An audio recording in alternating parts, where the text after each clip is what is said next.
She was 15, bright, beautiful, and beloved by everyone. But behind the smile, she was drowning. A toxic relationship, silent struggles, and one haunting text, just hours before everything fell apart. Her mother would later confront the boy she believed helped push Kale over the edge. Kaylee, you would think, gosh, that was such a bright light. And she had just 5 chilling words for him. Your time's coming. Like, your time's next, or your time's coming soon. What really happened to Kaylee Masten, and why her story is a warning we can't ignore.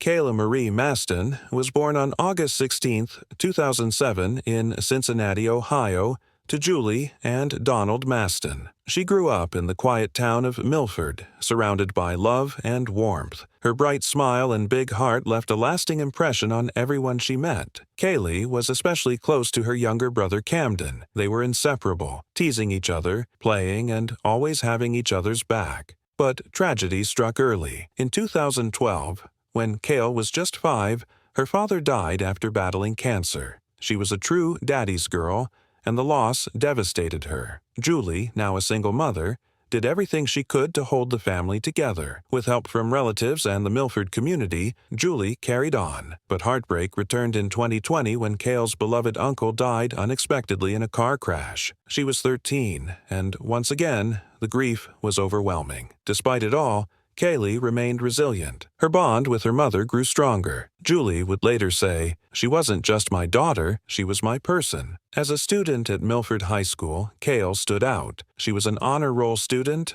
a fierce soccer player, and the kind of friend who always made others feel seen. Teachers called her respectful and driven. Her teammates called her a leader. But behind the laughs and hugs, Kale was carrying deep pain. The loss of her dad never truly left her. Every year, around his birthday or the anniversary of his death, Kale would withdraw.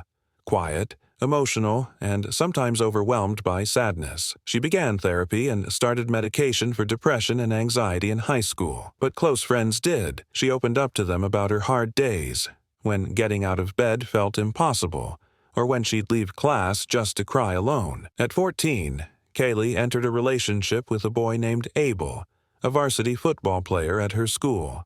What started as a normal teen romance quickly turned toxic. Abel became controlling, telling her who to talk to, demanding she delete friends, and constantly fighting with her out of jealousy. The emotional abuse was relentless. Kale's texts during that time revealed a deep sadness. She expressed how tired she felt, how much she missed her dad. She felt drained, confused, and unworthy. Her mom, Julie, noticed the change. When she discovered what was happening, she tried to help Kale end the relationship. And Kale did try, but Abel kept reeling her back in, using guilt, manipulation, and threats. By sophomore year, she ended it for good, but the damage was done. Kaylee blamed herself for not leaving sooner, for trusting him.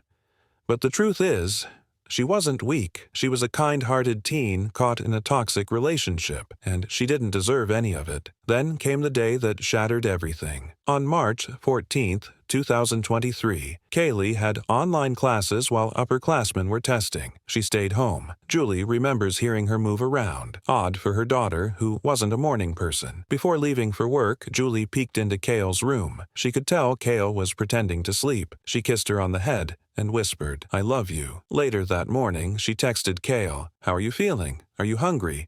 Don't forget about therapy." Kaylee responded with just one word, "Sorry." Julie was confused.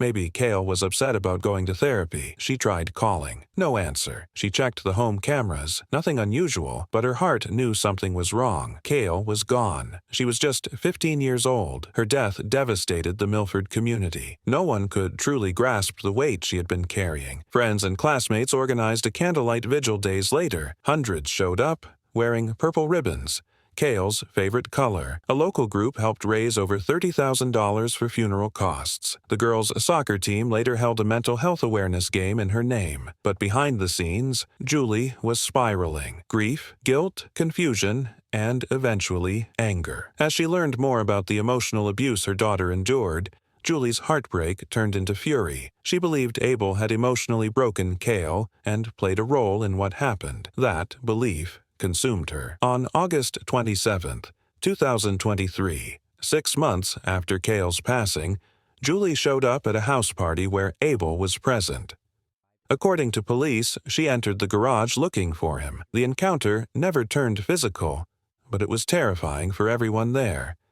Julie was arrested and charged with unlawful entry and threats. She later admitted she had been drinking, overwhelmed with grief. She wasn't thinking clearly. In early 2024, she pled guilty and received 5 years of probation, along with mandatory mental health and substance use treatment. The community was stunned, but many understood. Julie wasn't a criminal. She was a grieving mother who had lost everything. Since then, she's turned her pain into purpose. From school events to speaking out on mental health, Julie now fights to ensure no other family endures the pain hers did. Kayle's story, tragic, heartbreaking, and deeply human, has become a call to action. Check on your friends. Speak up when something feels wrong. And, above all, lead with kindness. Long live Kaylee Masten. Loved deeply, remembered forever.